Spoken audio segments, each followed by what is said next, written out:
Ok, gracias. Bueno, pues teníamos ahí un problemita. Bueno. Ustedes disculparán en estas fallas técnicas, el tema es que ahorita nos estamos poniendo de acuerdo para poder comprender cómo usar las redes sociales a favor de estos procesos. Bien, pues les decía que antes que nada, bienvenidas y bienvenidos, muchas gracias por estar conectadas a este Congreso Internacional Educativo de Mujeres y Juvenil 2020. Para todas las personas participantes del evento, es un honor propiciar este tipo de espacios virtuales, atendiendo a las medidas sanitarias, pese a lo que estamos padeciendo por el COVID-19.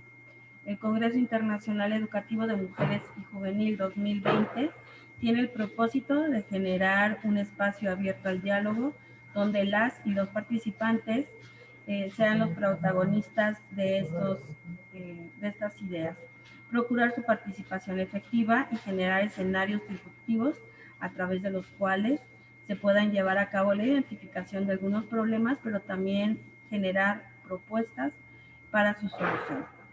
Mi nombre es Tzitziqui Erandeni Ábalos Ortiz y el día de hoy tengo el honor de acompañar en este evento como moderadora. Las reglas son sencillas, nuestra ponente tendrá una intervención de 45 minutos y se tendrá una ronda de 3 preguntas como máximo. Sin más preámbulo, nos acompaña del otro lado la compañera Erika Victoria Aceves Herrera, quien es en este momento la ponente, y bueno, la voy a introducir un poquito para que la conozcan. Ella es jefa del Departamento de Capacitación del Instituto de la Mujer para la Igualdad Sustantiva aquí en Morelia.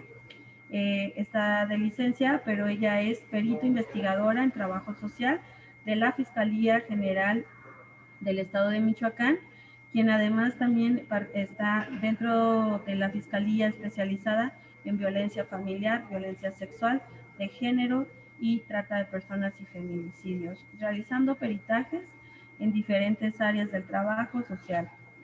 También es capacitadora, ha capacitado, en los cerezos y en los eferezos a personas privadas de la libertad, área femenil y masculina, en el interior del Estado y fuera de él, con proyectos en educación, detección, prevención, consejería y derivación en cuanto a VIH-Sida y enfermedades de transmisión sexual. Derechos humanos y taller de sexo seguro y sexo protegido. Y bueno, pues sin más preámbulo, para no quitarles más el tiempo que ya tenemos contemplado, dejo a la voz a la ponente.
¿Ya se escucha?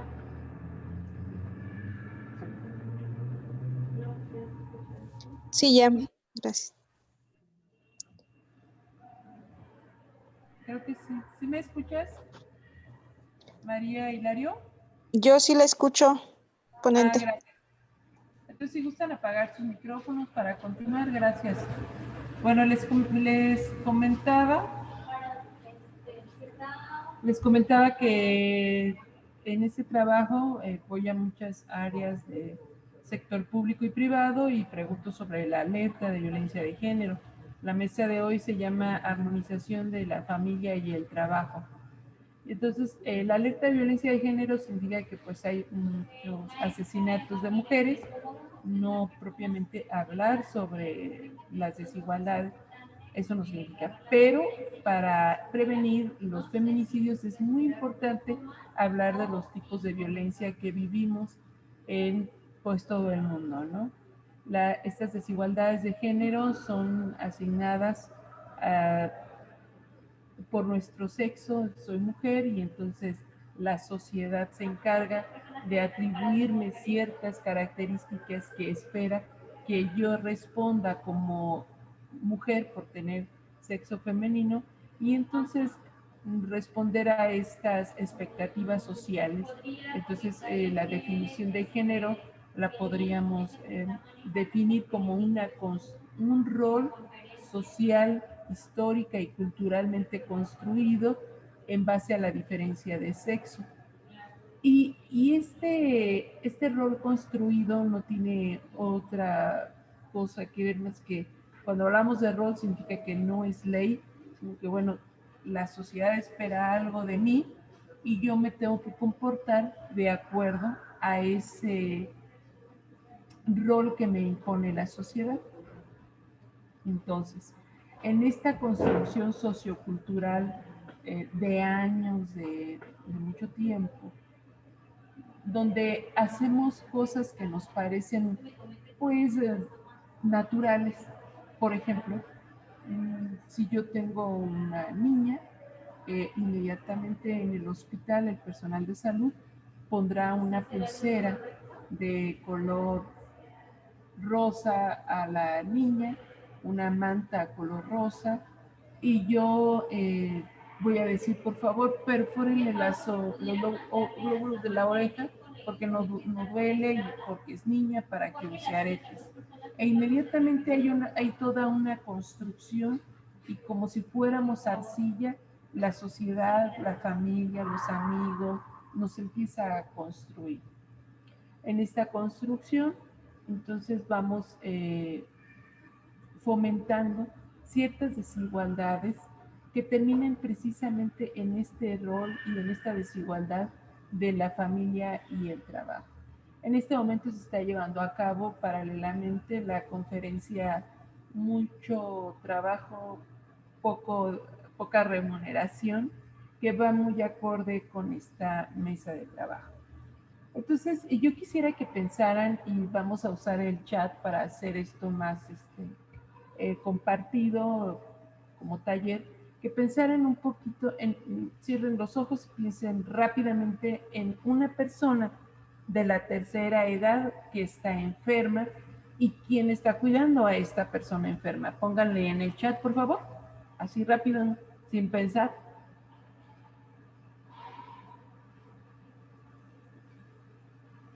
Hola.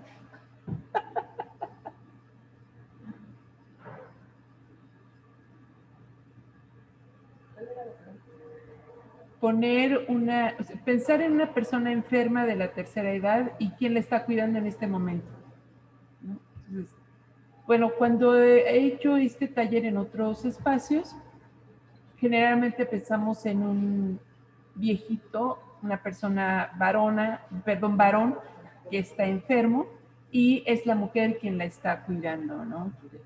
Ajá. Muy bien, mi mamá, una hermana, exactamente. Entonces, aquí quiero resaltar que en algunos hospitales inclusive tienen como una regla, mi papá y lo cuida mi mamá. Exactamente, tienen como regla que la mujer sea la que se quede en el cuidado nocturno de las personas que están enfermas. Y lo vemos en todos los hospitales, están los y las enfermas y las personas cuidadoras generalmente son mujeres. Si es varón, entonces dices, no, pues yo no puedo, mejor le digo a mi hermana, etcétera.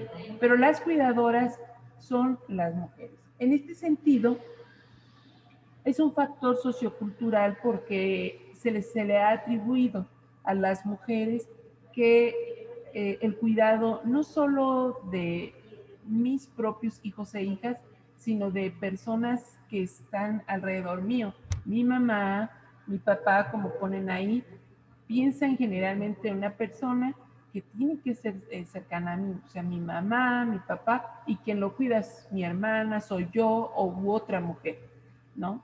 Este es un trabajo no remunerado, entonces por eso la relación de familia y trabajo. Entonces, siempre desde que la herramienta del género nos ha permitido hacer un análisis del comportamiento humano en cuanto a la diferencia de igualdad de oportunidades y derecho para hombres y mujeres, hemos reflexionado que en las mujeres hay una carga muy especial y fuerte sobre quehaceres que hacen y que no están remunerados. Entonces, por ejemplo, cuando apareció la pandemia del VIH, hace 30 años, había 60 varones infectados por una mujer. ¿Y quién cuidaba a estos varones infectados? Pues las mujeres, ¿sí? No eran otros varones, ¿no? Inclusive algunos regresaron a casa con mamá para que se les cuidara, ¿no? Entonces, esto tiene que ver con el problema precisamente de la salud. Las personas tenemos derecho a una salud integral que tiene que ver con todas las esferas de la vida, y resulta que yo no me puedo cuidar porque tengo que cuidar a otra persona. Y entonces esto hace que algunos de los factores socioculturales e históricos impidan que las mujeres y sobre todo también las niñas se beneficien de los servicios básicos de salud, de educación y para llegar a un nivel máximo de bienestar. Las desigualdades son muy importantes, se reflejan mucho. Ahora quisiera que pensaran en una persona poderosa. ¿En quién piensan? Una persona con poder.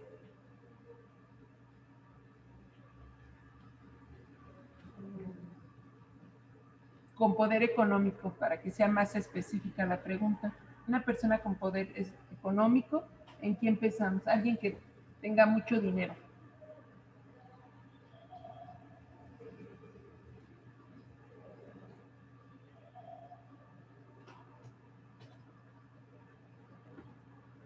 En Trump. Bueno, pues entonces hay otra desigualdad social, que es que pensamos en un hombre, ¿no? Por ejemplo, la persona más rica en nuestro país, pues también es un hombre, ¿no? ¿Por qué? Porque ahí hay otra desigualdad social que simplemente con algunas preguntas que vamos haciendo, estas preguntas generadoras, entonces nos damos cuenta que efectivamente el poder está en el varón. Y además en un hombre blanco, porque por ejemplo, no pensamos en Barack Obama, que es negro, o en Arabia Saudita, donde hay príncipes con mucho dinero, pero no son blancos. Entonces, el poder económico, precisamente siempre que hablamos, que pensamos en ello, es en un varón. Y esto se transversaliza en toda la sociedad. Yo, pues siendo mujer, pues a lo mejor no me veo con ese potencial económico, porque histórica y socioculturalmente esto se le ha adjudicado al varón y que sea blanco, ¿no? Otra pregunta, por ejemplo, si yo les digo, pensemos en una persona que se dedica a dar clases a nivel primaria, preescolar. ¿En qué pensamos? ¿Qué persona nos llega a la mente? Una persona que da clases en nivel preescolar y en nivel primaria.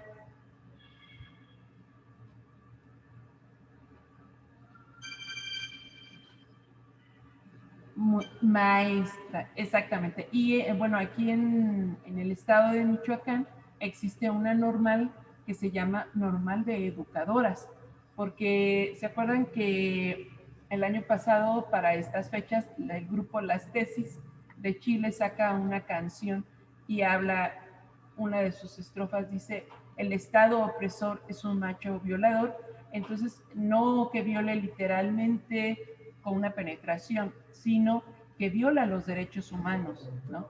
Porque no necesariamente las educadoras tienen que ser mujeres, entonces desde ahí estamos mal, porque sigue pensando el Estado que las que tienen ese poder de cuidar somos las mujeres. ¿Y qué pasó con la pandemia? Que dijeron, ay, todas las mujeres que tienen hijos menores de 12 años, váyanse a su casa.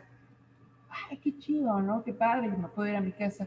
Pero ¿qué pasa con el varón que tiene hijos menores de 12 años y que no se pudo ir a casa? Y además, haciendo la reflexión tras bambalinas sobre este decreto que se dictó a principio de la pandemia, ¿por qué yo como mujer me tengo que ir a casa a cuidar a los hijos? Porque histórica y culturalmente siempre a las mujeres se nos ha adjudicado. Por eso yo les van varias preguntas. ¿Quién cuida? Y pensamos en una mujer cuidando a mi mamá, a mi papá, etcétera. A los hijos, ¿quién los cuida? Una mamá o la maestra, ¿no? Y ahorita que no hay personal docente de manera presencial, seguimos pensando en la mujer como maestra. Entonces, esta es la desigualdad que existe de los cuidados y que además no se nos remunera. Por ejemplo, yo conozco muchas amigas que siguen todavía en casa por la pandemia o solo van 2 veces a la oficina en la semana. ¿Por qué hay esta determinación? Porque son mujeres y los hijos necesitan que alguien esté con ellos y las hijas para las tareas escolares. Pero es algo que se le sigue asignando a la mujer. Ahora quisiera que pensaran en una persona pobre. Una persona pobre. Gracias, Verónica. Buenas tardes. Si pensamos en una persona pobre, ¿en qué género pensamos? ¿Masculino o femenino? Escriban en su chat. Bueno, algunas personas me están escribiendo. A ambos, gracias, María. Es interesante tu respuesta. Algunos me están escribiendo de manera personal. Es muy interesante porque dicen, sí es cierto, hombres y mujeres son pobres, ¿no? Pero hay una cifra muy interesante, de todos los pobres en el mundo, el 70% son mujeres, ¿sí? Entonces, aunque nos tapan, el Estado nos tapa esto, porque ningún gobierno se sienta a planear que haya en su país tantos millones de pobres, es algo que se genera por una mala política pública que venimos arrastrando. Sin embargo, la realidad es que en los censos que se hacen, arrojan este resultado. El 70% de los pobres y las pobres en el mundo son mujeres, ¿sí?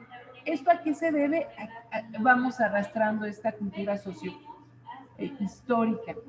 Pues en primer lugar, de que ¿para qué quieres estudiar? Pues si te vas a casar. Dicen las personas, eso ya no pasa en nuestro país. Claro que pasa. Y además pasa también a niveles académicos, donde ya eres una persona graduada, que terminas tu licenciatura en arquitectura y luego te casas con tu pareja, que también es arquitecto, muy bonito, muy romántico, pero luego él te dice, oye, mi amor, mira, yo voy a mantener la casa, tú quédate al cuidado de la casa. Y tú, como estás enamorada, y te quedas por el que toda esta cultura histórica, y dices, sí, pues es mejor que yo me quede. Y pueden suceder varias cosas en el trayecto de este hermoso matrimonio, que puede ser que se vaya, se divorcien o fallezcan. Y entonces, 15 años después, dices tú, bueno, pues ya no tengo pareja, yo me había quedado en la casa, pero bueno, ya voy a buscar trabajo. ¿Qué crees? No encuentras, porque ya no es lo mismo ahora graduada, ahora 15 años después de que te graduaste. Entonces, es otra brecha generacional que no encuentras trabajo. Y estaba yo platicando ayer con una persona que es contadora pública, y me dice que ella está trabajando de empleada de mostrador porque se graduó hace 15 años como contadora pública y se divorció, se dedicó todo el tiempo al hogar y entonces ahora no quiere dar la pareja pensión alimenticia, ella tiene que mantener a los hijos porque él se desatendió del asunto. Entonces, la pobreza no estamos hablando solamente de personas que no han cubierto un nivel académico de licenciatura, también incluye a personas que han terminado un nivel de licenciatura pero no encuentran trabajo, ¿sí? Entonces, si seguimos pensando que los pobres son nada más las personas que no estudiaron, eso es otro rollo, porque también es cierto que de las personas, del 100% de personas analfabetas en el mundo, el 60% son mujeres. Y esto va arrastrando. Si no estudio, si no aprendo a leer y a escribir, por ende no puedo conseguir un buen trabajo, por ende paso a ser de las cifras de pobreza. Entonces, este año, por primera vez, el 18 de septiembre se conmemora el Día Internacional de la Igualdad Salarial, porque lo cierto es que todavía no hay igualdad salarial. Pero yo les dije, nos quieren hacer pensar que por existir leyes o algunas tengamos la oportunidad de ir a la escuela, con ello ya salimos del grupo de pobreza. Puede tener profesión necesariamente trabajo e independencia, pero no es así. La realidad es que aún con una profesión cuesta mucho trabajo encontrar, vaya la redundancia, un trabajo. Pero además es algo muy interesante porque pensamos que un trabajo solo implica que te paguen tu quincena o tu semana o tu día de trabajo, y no. Un trabajo necesariamente necesitas la remuneración, y la remuneración incluye varias cosas, no solo tu pago quincenal, incluye tu sueldo, incluye tus prestaciones sociales, incluye tu felicidad, incluye tu pago de horas extras, incluye tus bonificaciones, incluye que te capaciten para ese trabajo.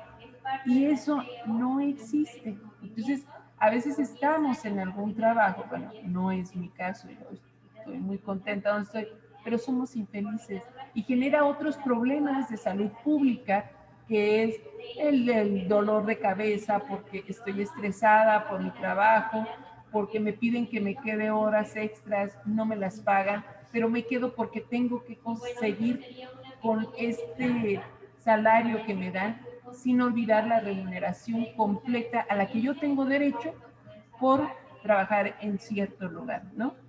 Entonces, vamos a pensar ahora en una persona exitosa. ¿En quién pensamos? ¿Hombre o mujer? Una persona exitosa, ¿en quién piensan? Me contestan de manera personal. Pensamos en un hombre, ¿no? Y luego, si ustedes buscan en Google persona exitosa, les va a salir hombre con corbata, además guapo, delgado, y si buscamos mujer exitosa, nos va a salir una mujer en traje sastre, delgada, estilizada, y entonces esto también repercute porque no visualizamos una mujer exitosa, y entonces, o si es exitosa y es que es muy mandona, ¿no? Entonces, como que tampoco nos damos la oportunidad de que una mujer exitosa pues tenga ese don de mando, ¿no? O de líder. Si pensamos, ahora piensen en una persona dirigente de un sindicato. ¿Quién es esa persona? Otro hombre.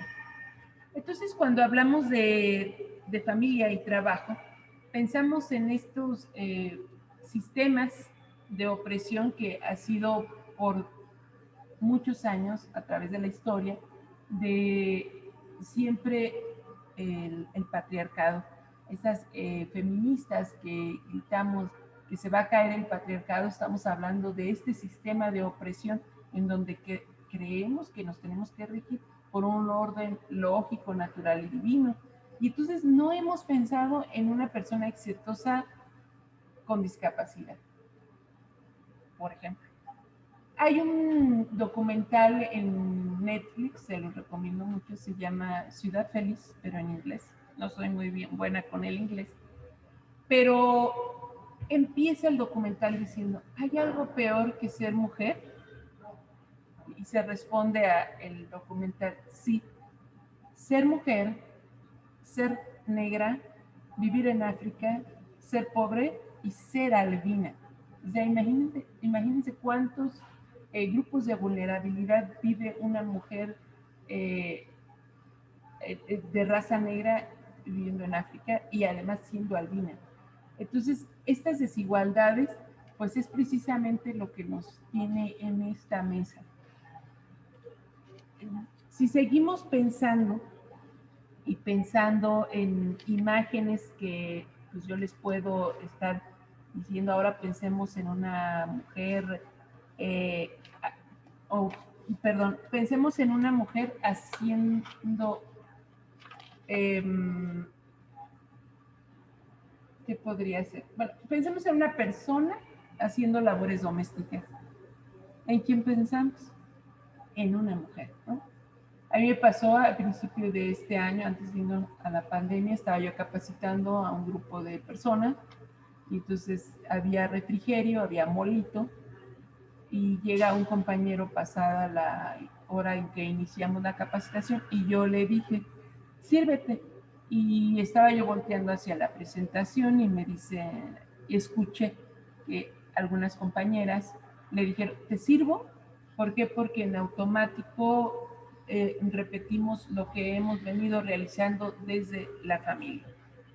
Entonces, las labores domésticas, yo siempre pregunto, ¿a quién no le gustaría que su esposo, su pareja masculina, les ayude en las labores domésticas? Y de inmediato toda la audiencia levanta la mano, las mujeres, porque sí les gustaría que les ayudara. Y yo les digo, es una pregunta con trampa, porque no te ayuda, sino tiene que colaborar porque viven en la misma casa. ¿Cómo, si hablamos de perspectiva de género, cómo lavo 14 platos que están sucios en el fregadero? ¿Cómo los divido? Las respuestas son múltiples de que yo 7 y tú 7. Yo los lavo y tú los secas. Y entonces viene la otra pregunta, ok, entonces, ¿qué hacemos con las cazuelas, la mesa, el piso que quedó con boronas? Entonces, lo ideal pues sería dividir, es decir, cuando aplico la perspectiva de género en mi casa, es que yo llego y sé que compré un cuadro, entonces yo, Erika, agarro un taladro y perforo el muro, pongo mi taquete, pongo mi pija y cuelgo mi clavo, sin necesidad de decir, no hizo esto fulano, mi esposo, y aquí me tiene a mí y yo estoy perforando y él es un flojo. O que él llegase y dijera, están estos platos sucios y está floja, no hizo nada. Eso no es perspectiva de género. Perspectiva de género es que hagas una labor que histórica y social y culturalmente no se te ha asignado, seas hombre o seas mujer, pero que tú lo hagas contenta, ¿sí? Que no te estés renegando porque lo estás haciendo, ¿no? Eso es perspectiva. Entonces, podemos seguir, ahora pensemos en una persona desempleada. ¿En quién pensamos? En un hombre, ¿sí? Porque el empleo generalmente está pensado para varones, ¿no? Y esta es la desigualdad en la que vivimos, porque todo esto repercute en la familia. Entonces, un varón que está desempleado entra en crisis emocional más que una mujer que se desemplea. Pero además a una mujer no la hacemos desempleada porque la hacemos en las labores domésticas, ¿no? Entonces, más bien cuando abandonan las labores domésticas y se va a trabajar, más bien pensamos en el abandono de la familia. Ay, no puede ser. ¿Qué va a pasar con esos niños, con esas niñas que están ahí? Ya se van a quedar solos y hasta ya les ponemos la bendición y a esta madre trabajadora, jefa de familia, mamá luchona. Y entonces siempre pensamos más bien que el empleo es para varón. Y esto que pensamos se traduce en una realidad porque es más difícil encontrar empleos bien remunerados para una mujer. Es decir, encuentra trabajo, pero no hay prestaciones sociales, etc. Lo mismo ocurre con las juventudes. Las juventudes, pobres juventudes, están muy rezagadas, no tienen representación política, además, bueno, a excepción de esta última Cámara de Diputados, ¿no? Entonces, la educación por sí sola no puede superar las barreras estructurales que ya existen dentro de los mercados laborales. No solo basta decir, bueno, vamos a abrir vacantes para mujeres, sino dar todas las facilidades para pues, recibir una remuneración realmente como debe de ser según la ley, ¿no? Entonces, las mujeres se concentran en trabajos peor o menos calificados. Por ejemplo, recordemos las muertas de Juárez, como es conocido que no son muertas, fueron asesinadas. ¿Quiénes son? Mujeres. ¿Por qué las mataban a medianoche, a media madrugada? Porque aceptaban trabajos de maquila en Ciudad Juárez sin prestaciones, sin seguridad, sin camiones que fueran por ellas y las acercaran a la ciudad, y saliendo de trabajar eran víctimas de feminicidio, ¿no? Entonces, ¿por qué? Porque además no había trabajo y las mujeres aceptan pues este tipo de trabajos donde son explotadas. Parece que la explotación laboral ya no existe, la esclavitud, porque Miguel Hidalgo pues la abolió, pero estamos regresando a una esclavitud laboral legitimizada que es peor. Si pensamos en una persona que está al cuidado de infantes, pensamos también en otra mujer, ¿sí? En una persona, si pensamos en una persona profesionista del ámbito médico, también hay hasta un, ¿cómo les podría decir? Como una adivinanza en las redes que dice, eh, se accidentó un hijo y su papá en el carro, son llevados al hospital, llaman a una eminencia para que les atienda ya que están graves, llega la eminencia médica y lo primero que dice es, yo no puedo atenderlos. ¿Por qué no puede atenderlos? Entonces a nadie se le ocurre, no, pues se espanta esto, aquello, pero la realidad es porque es una mujer y es la esposa del accidentado, pero no hacemos como, no nos da el chip que traemos introyectado de mucho tiempo de que una eminencia pueda ser una mujer. Entonces, ¿cómo le decimos a una persona que se dedica al hogar, una mujer? Pues ama de casa, ¿no? Pues el único lugar donde puede ser ama. Pero a un hombre que se dedica al hogar, pues no le decimos amo de casa, le decimos mandilón, ¿sí? Mantenido, etcétera. Las mujeres migrantes que van a otros países, ¿de qué encuentran trabajo? Pues de trabajo doméstico o en el campo, en la pizca, por ejemplo, de frutos rojos o de todo lo que es ya como el jitomate cherry, todos los frutos rojos pequeños. ¿Por qué las mujeres son aptas para estos trabajos? Porque tenemos la mayoría manos más pequeñas y entonces puedes tomar el fruto, ¿no? Entonces son explotadas no solo las mujeres, sino las niñas que son llevadas a los campos a trabajar en esta recolección de frutos, la pizca de algodón por el tamaño de las manos. Entonces, desgraciadamente la esclavitud sigue permeando. ¿Qué tiene que ver esto con la familia? Pues todo, ¿no? ¿Por qué? Porque tenemos familias pobres, familias sin acceso a la salud. Es terrible, o sea, no estamos hablando de África, estamos hablando de Michoacán. Vamos tantito aquí a Fruto de la Esperanza, que ya están recolectando fresa y frutos rojos. Aquí a Zamora, Yurecuaro, viven en condiciones insalubres. Hacen los dueños unas casitas de 2 metros por 2 metros. Ahí vive toda una familia, no hay cocina, comen haciendo fogón. Y entonces dices, sí, ¿qué pasó? La era del Enequén quedó en la época de la revolución, pero sigue ocurriendo. ¿Y qué pasa?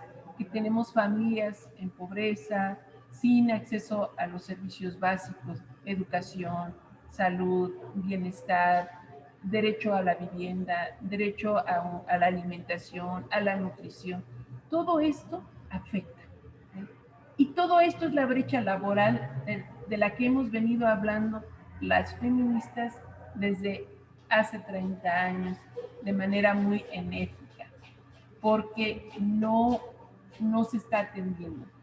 No se está atendiendo, sigue habiendo esta ausencia de una vida digna, como lo declara la Declaración Universal de los Derechos Humanos, que este año cumple 72 años de haber sido declarada, y que no hemos alcanzado esta igualdad de género, porque pues sigue habiendo los varones.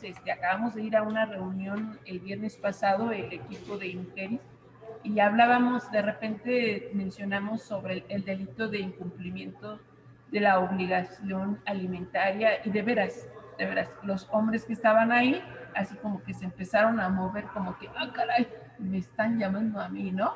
¿Por qué? Porque también es otro problema de la familia, ¿no? Que se le da la guarda y custodia a la mujer, y luego el varón no quiere cumplir con la pensión alimenticia. Y si se la dan al varón y ella nunca había trabajado, pues no hay manera de que ella pase la pensión alimenticia. Pero todo esto es desigualdad social que afecta a las familias. Muchas personas dicen, no, es que eso del feminismo nada más es dar ideas y propicia divorcios, propicia hijos abandonados, pero si pensamos un poquito, pues somos productos de las violaciones. Hablemos con nuestras abuelitas, sus bisabuelas, las personas más jóvenes. Es terrible que pues las personas no se querían casar, se casaron, se las robaron, y todavía en 155 países la mujer no puede trabajar si el hombre no le da permiso. Si pensamos en una persona que va a solicitar un gran crédito, pues no hay acceso a los créditos para las mujeres, hasta tiene el apodo de microcrédito, ¿no? Entonces, todo esto tiene que ver precisamente con la desigualdad en la familia, en el trabajo. Y resulta que luego dicen que las mujeres, pues, que se dedican al hogar no hacen nada, pero pues el trabajo en la casa es no reconocido, no está reconocido, no está remunerado, porque todavía la mujer le dice, pues te doy 100 pesos, ¿no? Como la canción, ahí pagas la luz y esto, y que te sobre, ¿no? Entonces, una recomendación: no dejen de trabajar, no dejen de estudiar, porque quien es dueño de tu economía es dueño de tu vida. Y con esto cierro para dar lugar a algunos comentarios o preguntas. Me da mucho gusto que se hayan quedado hasta este momento.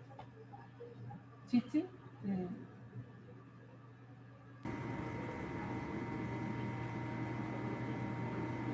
Muchas gracias, Erika. Pues es muy importante con lo que tú nos estás platicando en este momento.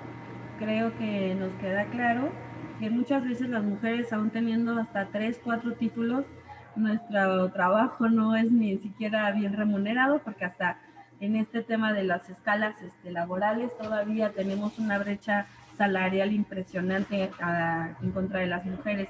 Y bueno, pues preguntar a las compañeras que aún nos acompañan si tienen alguna duda, alguna participación que quieran ustedes hacer a Erika o comentarnos algo. Para nosotras es muy importante escucharles.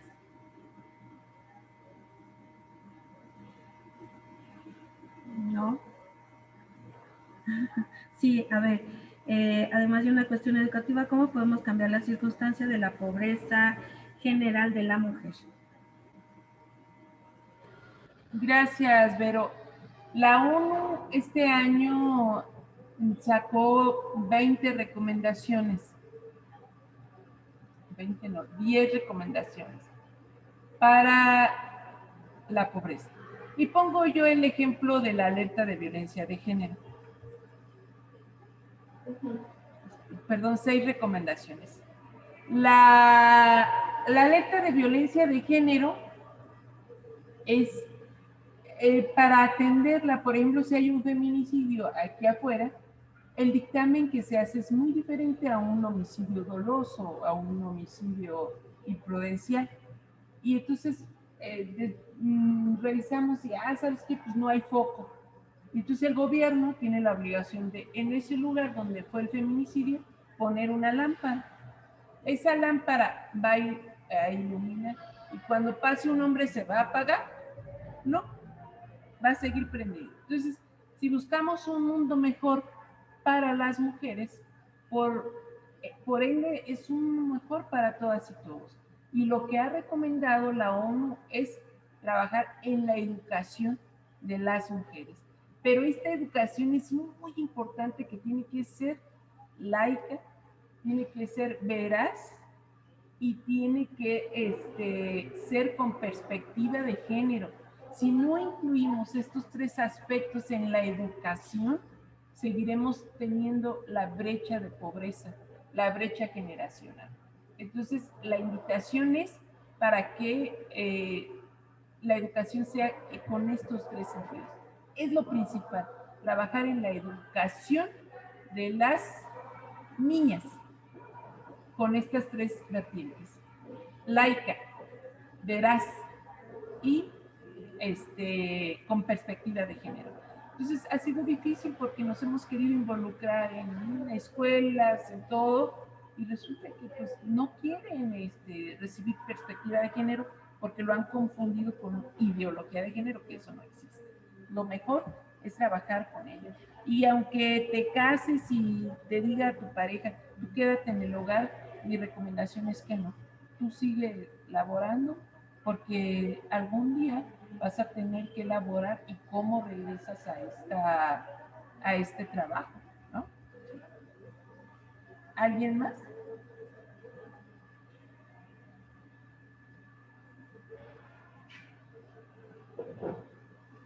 Definitivamente lo principal es la cuestión educativa, ¿no? ¿Sí? Porque es la base de todo. El conocimiento es poder.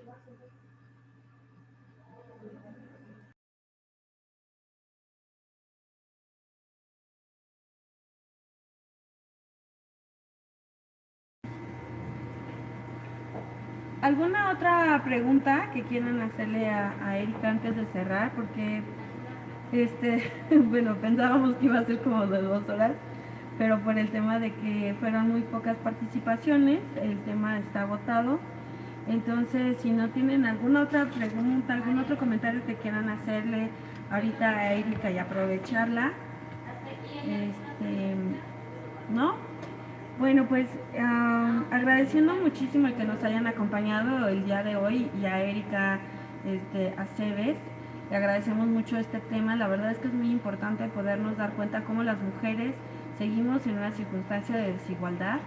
Las faenas familiares pues siguen siendo impuestas a las mujeres como parte de los roles que se nos pone, ¿no? Como este tema de las mujeres que pues tenemos que partirnos como en 3 o en 4 para poder acotar con nuestro día. Y de hecho, mientras Erika nos daba la ponencia, me dio la tarea de buscar el tema de qué es una mujer exitosa en Google. Y bueno, primero me salen imágenes, obviamente que de mujeres con traje, pero con tacones. Y que además dice que las mujeres, dando por sentado que todas las mujeres o estamos casadas o somos o tenemos hijos o hijas, pero además que nos tenemos que dividir como en estas fracciones. Le agradecemos muchísimo a Erika Aceves su participación. María Hilaria, Verónica Choa, muchas gracias por acompañarnos. Y bueno, pues no dejen de sintonizarnos en las siguientes participaciones en las que estaremos generando en estos 3 días en el Congreso de Mujeres. Hoy iniciamos, pero también pueden seguir estas transmisiones en vivo o en Facebook en la página del Congreso. Muchísimas gracias y un gusto saludarlas a todas. Igualmente, buena tarde.